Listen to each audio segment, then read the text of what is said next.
Welcome back to the channel guys. आज की video में हम एक आईपीओ के बारे में बात करने वाले हैं। अब इस वाले आईपीओ की बात ना बहुत ज्यादा चल रही है, बट मार्केट में इसकी डिमांड इतनी ज्यादा नहीं है। हम और कोई नहीं, एचडीबी फाइनेंशियल सर्विसेज के आईपीओ के बारे में बात करने वाले हैं। ये जो आईपीओ है ये स्टार्ट हो गया है 25 जून को, क्लोज हो जाएगा 27 जून को। इसकी अलॉटमेंट 30 जून को पता लगेगी। रिफंड्स एंड शेयर्स क्रेडिट 1 जुलाई को होंगे एंड ये 2 जुलाई को लिस्ट भी हो जाएगा। अब 20 शेयर का एक लॉट रहेगा जिसके लिए 14,800 रुपए की बिड लगानी होगी। स्मॉल चेन्नई कैटेगरी के लिए 280 शेयर की यानी कि 14 लॉट की मिनिमम एप्लीकेशन लगानी ही होगी, जो कि 2,07,200 रुपए की होगी। बेके चेन्नई कैटेगरी में 1360 शेयर्स की 68 लॉट्स की मिनिमम एप्लीकेशन लगानी होगी, जो कि 10,06,400 रुपए की रहेगी। ये जो आईपीओ है ये 12,500 करोड़ का आईपीओ है। यस, ये इतना बड़ा इशू साइज आया है जिसमें जो ये कंपनी है 3.38 करोड़ शेयर्स फ्रेश इशू करेगी, जो 2500 करोड़ के अमाउंट के होंगे। एंड जो बचा हुआ 10,000 करोड़ रुपए है उसका ऑफर फॉर सेल होगा, जो कि 13.5 करोड़ शेयर्स का होगा। तो यही है कुछ इस आईपीओ की डिटेल्स एंड ये 10 रुपए की फेस वैल्यू में आ रहा है। अब जो इसका प्राइस बैंड दिया गया है ये 700 रुपए टू 740 रुपए पर शेयर का दिया गया है, जिसमें तो आपको गाइस कट ऑफ प्राइस को ही सिलेक्ट करके अपने बिड को लगाना होगा। एंड जब ये वीडियो को मैं रिकॉर्ड कर रहा हूँ ऑलरेडी ये चालू हो चुका है एंड सब्सक्रिप्शन भी आना शुरू हो गए हैं। हालांकि रिटेल कैटेगरी में अभी इतना ज्यादा सब्सक्रिप्शन नहीं हुआ है एंड ये आधा टाइम ही सब्सक्राइब हुआ है। क्यूआईबी में भी अभी तक कोई सब्सक्रिप्शन नहीं आया है एंड सिर्फ एचएनआई कैटेगरी ही है जहाँ पे ओवर सब्सक्रिप्शन अभी तक हुआ है, क्योंकि इस आईपीओ का अमाउंट बहुत बड़ा है ना, ये इशू साइज काफी बड़े साइज का है। इस वजह से ओवर सब्सक्रिप्शन होना इसमें थोड़ा सा डिफिकल्ट है। हालांकि इसके जो लीड मैनेजर है ना वो बहुत ही सारे हैं, जिस वजह से इसको सब्सक्रिप्शन तो अच्छा खासा मिल ही जाएगा एंड ये ओवर सब्सक्राइब भी हो जाएगा। बट क्या इसमें आपको पैसा डालना चाहिए या फिर नहीं, इसके बारे में बात कर लेते हैं। जैसे मैंने आपको बताया था भाई इसके इतने सारे लीड मैनेजर है, तो उनके बारे में भी आप जान लो। भाई 12 लीड मैनेजर हैं इस आईपीओ के। सबसे पहले है जेएम फाइनेंशियल,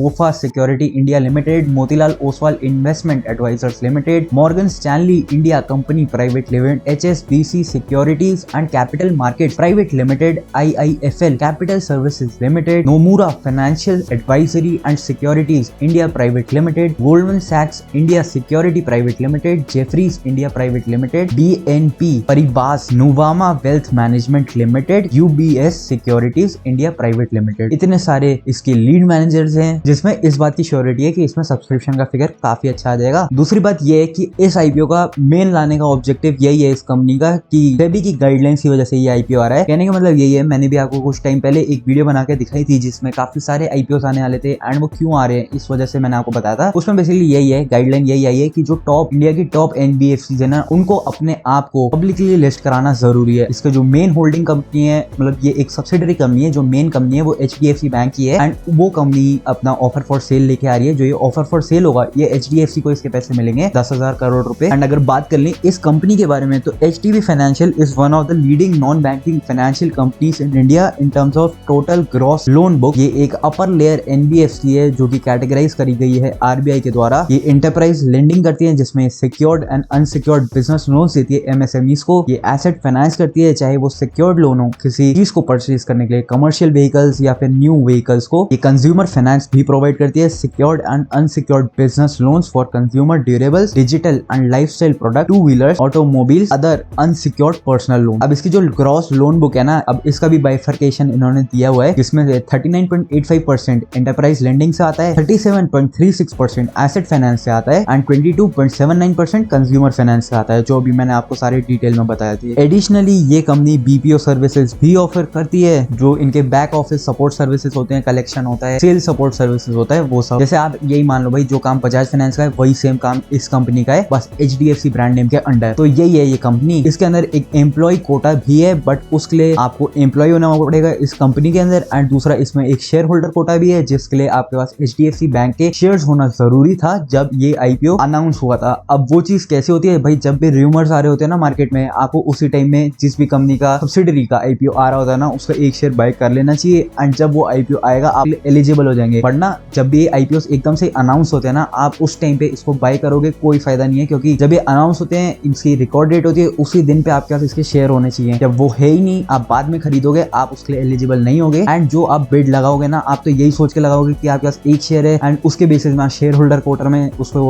अप्लाई करोगे, आपकी बिड रिजेक्ट हो जाएगी। लॉटरी बेसिस में घुसोगे ही नहीं, आपकी पहली एंट्री कैंसिल है। इस वजह से अगर आपको कोई भी कभी भी ऐसा आप सोचते हैं कि शेयर होल्डर कोटा की मदद से आप अप्लाई करेंगे, तो जब रूमर आने लग जाए मार्केट में या फिर जब न्यूज आने लग जाए कि इन लोगों ने अपना RHP फाइल कर दिया है, DRHP फाइल कर दिया है, सेबी का अप्रूवल मिल गया है, IPO आने ही वाला है, उसी टाइम पे भाई इससे शेयर्स ले लो। क्योंकि जब भी एकदम से IPO की अनाउंसमेंट हो जाएगी ना, जो डेट फाइनलाइज होनी होती है, जैसी वो आ जाएगी आपके ब्रोकर वाले ऐप में, जैसी ही वो देखने को मिलेगा। जैसे कि यहाँ पे जो रिकॉर्ड डेट थी वो 19 जून थी, जिसने भी अभी इसके शेयर खरीदे होंगे जुलाई में, तो उसको शेयर होल्डर कोटा में आप अप्लाई करेंगे, आप एलिजिबल नहीं होंगे, आपकी बिड कैंसिल होगी। फालतू में बिड को कैंसिल कराने से अच्छा है आप नॉर्मल रिटेल कैटेगरी में अप्लाई करो। अगर 19 जून से पहले आपने इसका शेयर लिया होता तभी आप शेयर होल्डर कैटेगरी के लिए एलिजिबल होते। तो इसका जो रेवेन्यू था 2023 में ये 12,400 करोड़ पे था, 2024 में बढ़ करके 14,170 करोड़ पे आया एंड 2025 में बढ़ करके 16,300 करोड़ पे आया। अब जो इसके रेवेन्यू ग्रोथ है ना, ये पिछले साल के कंपैरिजन में 15% की ग्रोथ है, जो कि एक अच्छी ग्रोथ है। वैसे तो इतनी अच्छी नहीं है, बट ये इतनी बड़ी साइज की कंपनी है ना, इस वजह से अच्छी बोल रहा हूं मैं। एंड बड़ी साइज की भी कंपनी ऐसे भाई ये अपनी वैल्यू 61,253 करोड़ की वैल्यूएशन पे अपने IPO को लेके आ रहे हैं। तो ये इस साइज की कंपनी है एंड इस साइज की कंपनी 15% से ग्रो करी है, तो तब भी समझ आता है। बट इसमें आपका पैसा बनाना बहुत मुश्किल है, क्योंकि ये ग्रोथ एज सच बहुत कम है। ब्रॉडर पिक्चर देखेंगे तो 15% की ग्रोथ पे ये ग्रो कर रहा है एंड ये एक NBFC है जिसकी ग्रोथ बहुत ही ज्यादा होनी चाहिए थी, वो सिर्फ 15% से ग्रो कर रहा है। एंड बजाज फाइनेंस की भी ग्रोथ रिड्यूस हुई है, जिस वजह से उसका शेयर काफी टाइम से नहीं चल रहा है। आप एग्जैक्टली शेयर की परफॉर्मेंस इसके रेवेन्यू से तो नहीं लगा सकते, बट हाइंडसाइट पे ऐसा ही होता है। अगर रेवेन्यू बढ़ता है तो शेयर आज नहीं तो कल बढ़ ही जाता है, बट अगर रेवेन्यू ग्रो करना बंद हुआ, शेयर भाई अगर ऊपर चल रहा है ना, वो आज नहीं तो कल नीचे आएगा ही आएगा। बाकी अगर बात करें इसके पैट की, 2019 में 99 करोड़ का प्रॉफिट था, 2024 में 2460 करोड़ रुपीस का प्रॉफिट था एंड 2025 में ये घट करके 2175 करोड़ पे आ गया। अब ये घटा इस वजह से होगा क्योंकि भाई जब भी IPO लाना होता है, आपकी कंपनी में कुछ भी गड़बड़ नहीं हो सकती है, सारी ही गड़बड़ को रिमूव करना होता है। जो भी NPA वगैरह होते हैं वो सब इनको रिमूव करने होते हैं। इस वजह से हो सकता है इनकी प्रॉफिट की ग्रोथ कम हुई हो, क्योंकि रेवेन्यू तो बढ़ा है एंड जब रेवेन्यू बढ़ा है तो इनका प्रॉफिट भी इंक्रीज होना चाहिए था, बट वो यहाँ पे नहीं दिख रहा है, जो कि थोड़ा सा कंसर्निंग है। बट आप ऐसा समझ सकते हैं कि इन्होंने अपने सारे NPAs या जो भी होता है प्रॉब्लम्स को इन्होंने रिपोर्ट करा होगा एंड इसी वजह से इन्होंने उसे अकाउंटिंग करते हुए प्रॉफिट से रिड्यूस करा होगा। दूसरी बात अगर बात करें इसकी बोरोइंग की, तो ये भी भाई इंक्रीज होती ही जा रही है। 2023 में इस कंपनी की बोरोइंग 54,865 करोड़ पे थी, 2024 में ये बढ़ करके 74,330 करोड़ पे पहुंच गई एंड 2025 में 87,397 करोड़ पे पहुंच गई है। अब ऐसी कंपनीज का मेन काम ही बोरोइंग से होता है, बट बोरोइंग्स इन कंपनीज के लिए भी बहुत बुरी होती है। कहने का मतलब ये है कि ये कंपनी भी आगे से लोन लेके ही लोन बढ़ती है, इनका खुद का पैसा नहीं होता है, वो तो आगे चल करके ही जब ये पैसे को प्रॉफिट कमाते हैं तब पैसा बनता है। बट एज सच ये कंपनी दूसरे से कम रेट ऑफ इंटरेस्ट पे लोन लेकर ही आगे लोन देती है, इसी हिसाब से इनकी बोरोइंग बढ़ी है। हालांकि अगर बात करें इसके डेट टू इक्विटी की तो 5.85 है, जो कि कंसिडरिंग ये एक NBFC है स्टिल बहुत ही ज्यादा है, बहुत ही ज्यादा है। इसका ROE 14.72% है, जो कि बहुत कम है एंड इसका प्राइस टू बुक, जिस प्राइस टू बुक में अपने IPO को ले आ रहे हैं 3.72 है। अगर इसके EPS की बात करें प्री IPO ये 27.41 पे है, पोस्ट IPO 26.29 पे है। प्री IPO इसका जो P है ये 27 है एंड पोस्ट IPO 28.15 है। तो ऐसे नंबर्स को जब आप ऐसे देखते हैं तब तो सही है, बट कंसिडरिंग कि एक NBFC कंपनी है, इसका पेस ऑफ ग्रोथ बहुत ज्यादा होना चाहिए, तो वो चीज यहाँ पे नहीं देखने को मिलती है। एंड अगर बात करें इसके पीयर कंपैरिजन की, तो इस कंपनी ने अपने पीयर्स को आइडेंटिफाई कर रखा है। Bajaj finance limited, Sundaram finance limited, L&T finance limited, Mahindra and Mahindra financial services limited, Cholamandalam investment and finance company limited, Shriram finance limited. तो ये सारी कंपनीज लिस्टेड हैं एंड काफी बड़ी साइज की कंपनीज है। एंड जब इन कंपनीज के EPS को आप इससे कंपेयर करते हैं तो कई हद तक HDB फाइनेंशियल सर्विसेज का EPS थोड़ा सा कम है एंड PE वाइज भी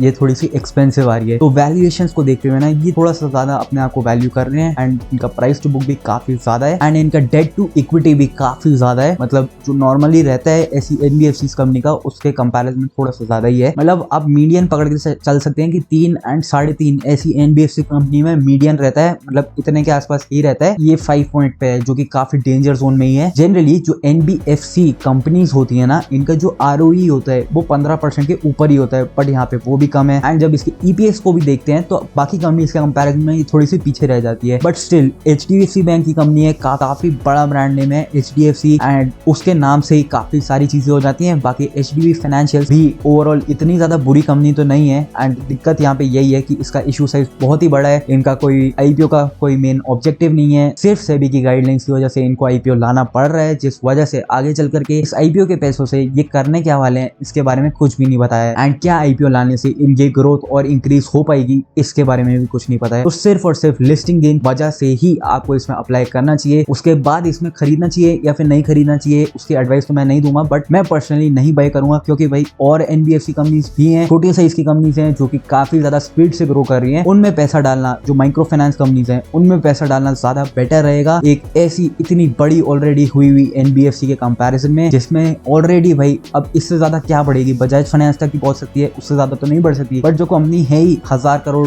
10,000 5,000 करोड़ पे, उसका स्कोप कितना ज्यादा है बड़ा होने का, तो उस हिसाब से ही आपको इन्वेस्ट करना चाहिए। एंड मैं सिर्फ और सिर्फ इसे लिस्टिंग गेन के हिसाब से ही देखूंगा, अगर अलॉटमेंट नहीं आएगी तो इस कंपनी को लेने का कोई फायदा नहीं है। बाकी मैं कुछ इससे ज्यादा नहीं बोलना चाहूंगा। एंड अगर ग्रे मार्केट प्रीमियम की भी बात करें, इसका करेंटली 6.82% पे ग्रे मार्केट प्रीमियम चल रहा है, जो कि 1010 रुपए के फायदे को ही बता रहा है। तो जैसे जैसे सब्सक्रिप्शन के फिगर्स बढ़ेंगे, कल लास्ट डेट है 27 को ये क्लोज हो जाएगा, तो अराउंड 2-3 बजे आप देख सकते हैं। अगर ओवर सब्सक्राइब हो जाता है इसमें अप्लाई कर लेना, वरना रिटेल कैटेगरी में मोस्ट प्रोबेबली भाई ये मिल ही जाएगा सबको, क्योंकि ये एक टाइम भी सब्सक्राइब नहीं हुआ है। एंड अगर आप अपने अलग अलग फैमिली मेंबर्स के नाम से अप्लाई करेंगे तो आपके चांसेस ज्यादा बढ़ जाएंगे। अगर ये 2 टाइम में हो गया तो 4 लोगों में से किन्हीं ना किन्हीं 2 को मिलने की प्रोबेबिलिटी काफी ज्यादा है। एंड बस इसके लिए इतना ही। ये वीडियो कहीं भी पसंद आई हो, वीडियो को जरूर से लाइक कर देना, चैनल को कर देना सब्सक्राइब। मिलता हूँ बहुत जल्दी एक न्यू वीडियो के साथ। Till then bye guys.